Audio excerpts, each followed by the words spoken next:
Welcome to Anchored Not Anxious. This is where you gain a deep belief your life matters to God and discover the anchoring practices to manage anxiety and worry. I'm Terry Hutchinson, your host. In this episode, I challenge each of us to set aside how we usually relate to and think of God. I offer you a unique view of who God is to you. To comprehend who God is to you, come with me to the Garden of Eden. Genesis 2:15 describes the Lord placing Adam in the garden to work it and keep it. This was a garden designed by God, nourishing every aspect of the two humans designed to live there. Abundant, colorful beauty filled with fragrant aromas, gentle breezes, caressing flowers, rustling leaves. A harvest of vegetables, fruits, nuts, and seeds. Together, Adam and Eve, content and unburdened to be in God's presence without fear. Who wanted intimacy and friendship with Adam and Eve? God did. Like all relationships, it was tested. God said, "Do not eat from the tree of the knowledge of good and evil." The serpent countered with, "You will not surely die by eating the food. Rather, your eyes will open, and you will be and know as God." These statements issued a challenge and a choice. Would Adam and Eve believe God was withholding the best from them? Would the man and woman trust God's intentions for them? We know the answer. Adam and Eve acted on a statement uttered by another God-created being rather than trusting God's request. They severed the relationship by choosing not to trust God. Irreparable damage unable to be undone. Yet, despite their choice, Adonai's love remained. God clothed Adam and Eve and instructed them on life forevermore. God evicted them from the garden paradise into a harsh world, a world we live in today. God's intent never included separation from Him. It has been and always is relationship. Trust is the core issue here.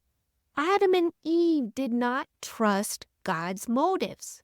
I'd love to say I'm nothing like Adam and Eve, but I can't. What happened in the garden that day, so long ago, happens every day. Continually, we face temptation to doubt God's goodness and His promises. Who isn't struggling to thrive in a brutal world where trusting anyone or anything is increasingly difficult?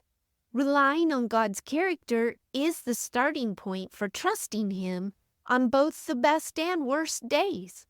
How do you perceive His character? That's the question. Who is God to you? Tragedy and sadness beckon us to doubt He is a holy, loving caregiver. Perhaps you're skeptical like the psalmist who wrote verse 8:3.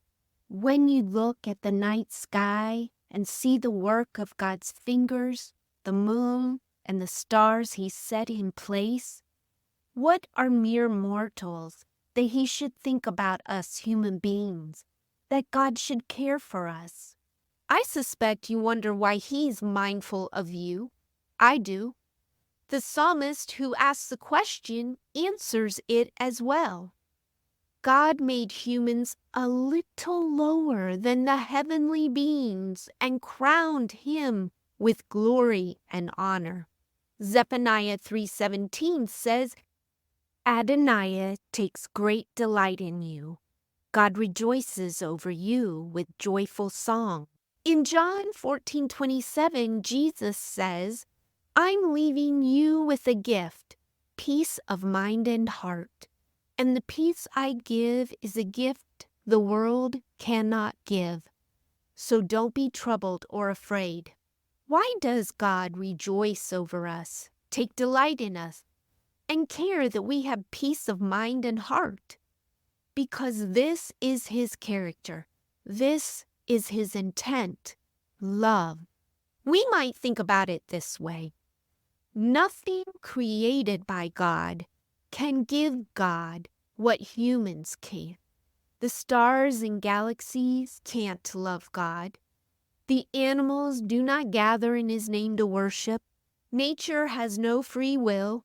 It is humans created with the breath of God who can love the Father, Son, and Spirit with our heart, mind, and soul. In the Bible, God is known by many names describing His character and purpose in our life. One of my favorite names is Jehovah Ra. The Lord is my shepherd. David, once a shepherd himself, experiences God as his shepherd, a leader, guide, protector, and caregiver. In Psalm 23, David paints a picture of lush green meadows and quiet streams, a space to catch one's breath, relax, and dwell in peace. David is not afraid because the shepherd is close by, protecting and comforting. David's words portray a certainty in God's support, goodness, and unfailing love. Psalm 23 illustrates a trust relationship between David and the great shepherd, an all-in, no borders type of trust. Keeping David's trust relationship in mind, let's return to the Garden of Eden. Adam and Eve, there in the presence of God, unafraid, protected, and receiving His provision and love. Keeping David's trust relationship in mind, let's return to the Garden of Eden. Adam and Eve, there in the presence of God, unafraid, protected, and receiving His provision and love. Both known and seen by a God communicating with them and personally concerned for their welfare. This garden scene is so similar to David's depiction, but for one aspect. David trusted God's intentions toward him, whereas Adam and Eve did not. Adam and Eve rejected the peace of God's presence. In contrast, David found peace in God's presence. Adam and Eve disconnected from God out of pride, whereas David humbly sought connection with God. The burning question is, how do you trust the Lord like David? It starts by reflecting on how you define God. How you define or perceive God influences how you think God perceives or sees you. You can view God as a punitive parent, one who fails to answer prayers, or as irrelevant to your life. Hard times and overwhelming stress tempt us to adopt these views of God. It's not wrong. Let's turn this around for a moment, though. If I asked you what God thought of you, what would you say? Do you believe God sees you as a delight? Do you believe God sees you as the treasure in His eyes? The God who cares for you immensely? A God wanting a relationship? Or do you think God is disappointed, condemning, or disinterested in you? 1 Samuel 16:7 says the Lord does not see things the way you see them. People judge by outward appearance, but the Lord looks at the heart. And in 2 Chronicles 16:9, it says the eyes of the Lord search the whole earth in order to strengthen those whose hearts are fully committed to Him. God searches for and knows your heart. We are made for a relationship with God. As the physical body hungers and thirsts, so does the soul.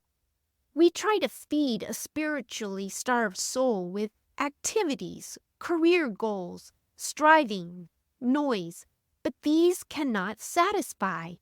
The soul is satisfied by union with God, a trust relationship with God.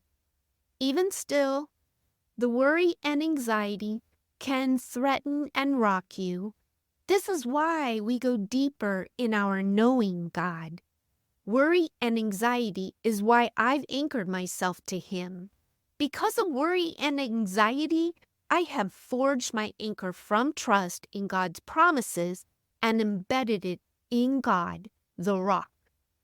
In lonely moments, feeling insignificant, lost, battered by the world, with anxiety trying to take me down, I tug on that anchor.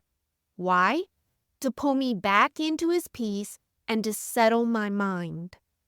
My trust relationship with God reminds me I am not lost, unseen, or abandoned. My life matters to Him. Your life matters to Him, who is intimately known, heard, and seen by God. You are.